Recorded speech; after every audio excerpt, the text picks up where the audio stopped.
Tobys Afternoon Off. The engines of Sodor are very friendly, and none is more friendly than Toby. Toby is a happy, smiling steam tramp with lots of friends. There's Mavis at the quarry, Salty at the docks, and Thomas. They're all Toby's friends. One day, Toby had finished all his jobs early. He was going to spend the afternoon at the farm. Toby loved visiting the animals. As he was about to leave, the Fat Controller arrived. "Toby," he said, "I have 3 important specials. As you have finished early, you will have time to do all of them." "Yes, sir," puffed Toby. But Toby was worried. He liked being useful, but 3 jobs would take him the rest of the day.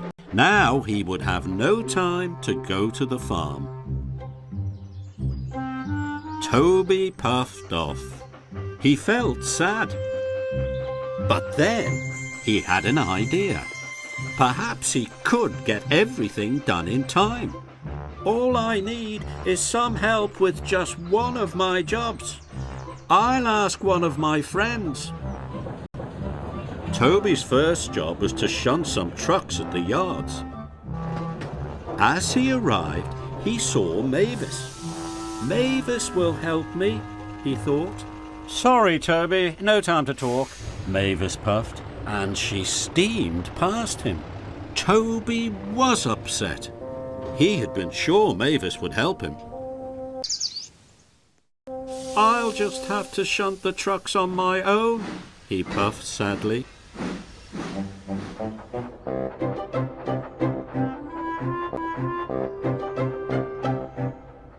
Next, Toby had to collect some empty trucks from the depot. As he arrived, Thomas was leaving.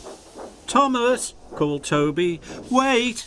Will you help me take some trucks?" asked Toby. "Sorry, Toby," chuffed Thomas. "I'm in a hurry.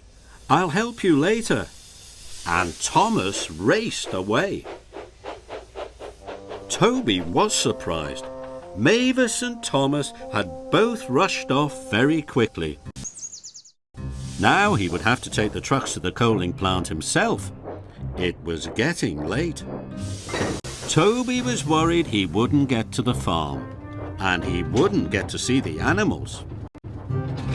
Once Toby had delivered the trucks, he rushed to his last job at Brendham Docks. "Perhaps my friend Salty will help me." But as Toby arrived, Salty was rushing towards him. "Salty," cried Toby, "stop, please. I have to help Cranky unload lots of cargo," puffed Toby. "But I'm running out of time. Will you help me?" Sorry, Toby," said Salty, "but I have an important delivery. This piston rod is too important to wait, matey." Toby felt miserable. He knew deliveries were important, but he thought helping a friend was important too. Neither Mavis, Thomas, nor Salty had helped Toby. "And I thought they were my friends," puffed Toby sadly. He would have to move all that cargo on his own. Now he'd never get to the farm. Toby pulled up alongside Cranky. "What are you waiting for?" cranked Cranky. "I'm here to pick up the cargo," said Toby sadly. "The ship's been caught in rough seas," Cranky snapped. "The cargo won't be here till morning." Toby was delighted. Now he'd have time to get to the farm, so he raced off. Then Toby saw Henry in a siding.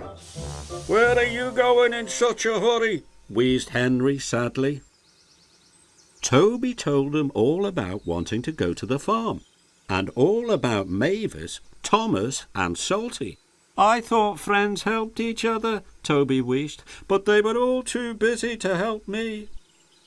"That's because they've all been helping me," puffed Henry. Toby was surprised. "I broke down," said Henry, "so Mavis brought my special coal. Thomas took my passengers, and Salty brought me a new piston rod." Toby knew he had made a mistake. Mavis, Thomas and Salty had been helping a friend after all. "They were all helping you," gasped Toby. Toby felt very silly. "Is there anything I can do to help you, Henry?" he asked. Henry was surprised. "But then you won't get to the farm to see the animals," said Henry. "It doesn't matter," said Toby. "Helping a friend is much more important. What can I do?" Henry asked Toby to take his carriages to Knapford Station. Henry's carriages were very, very heavy. "I don't know if I will be able to move them," said Toby, "but I'm going to try." Toby coupled up to the carriages. He heaved and hauled and puffed and pulled. At last, Henry's carriages began to move. Henry was very pleased. "Thank you, Toby," he called as Toby puffed away. "Sorry about your afternoon off." But Toby didn't mind. He was helping his friend, and that was better than an afternoon off any day. It was an exciting day on the island of Sodor. "Good morning," called Harold.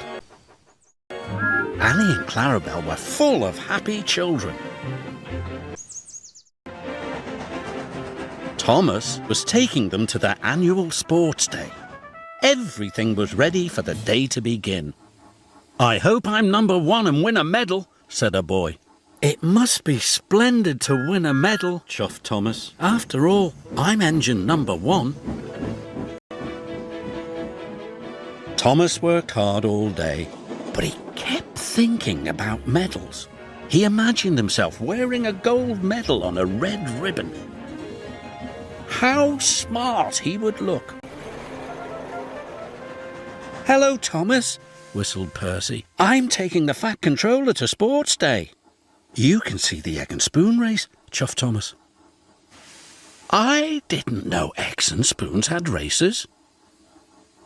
"The children race with eggs and spoons," said Bertie. "And the winner gets a medal." "I wish I could get a medal."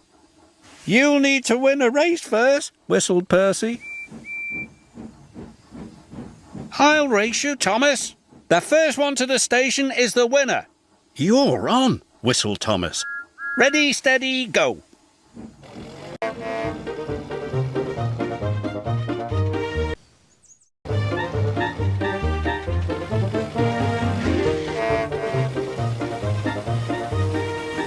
"Better hurry, Bertie," beeped Thomas. Then Thomas had to stop to pick up some passengers. "Better hurry, Thomas," teased Bertie as he rattled over the bridge. Then Bertie had to stop at a level crossing. "Last one there, Puff-Totter," called Thomas. Thomas was nearly at the station. As he drew near the playing field, a signalman flagged him down. Now Thomas was really cross. Bertie was sure to win. Then he saw the Fat Controller. "Thomas, the Sports Day medals have been left in my office. You must fetch them at once. We can't let the children down." "Of course not, sir," replied Thomas, and he chuffed away. Meanwhile, Bertie had raced into the station. "I won!" shouted Bertie. "I won!" And he waited eagerly for Thomas. He waited and waited. But Thomas had forgotten about the race. He was thinking about the children. I can't let them down. I can't let them down.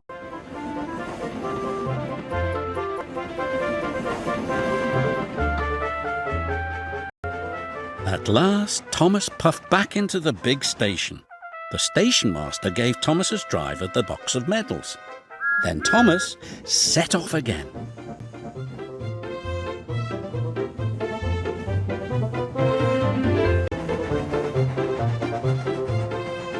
He arrived just in time. "Well done," said the Fat Controller. "Thank you, sir," panted Thomas. The Fat Controller presented the medals to the winners. Congratulations. "Thank you, sir." The next day, Bertie and the medal winner arrived with a surprise for Thomas. A small boy presented him with a gold medal on a red ribbon. You were very helpful at Sports Day. "So we thought you should have a medal of your own," added the boy.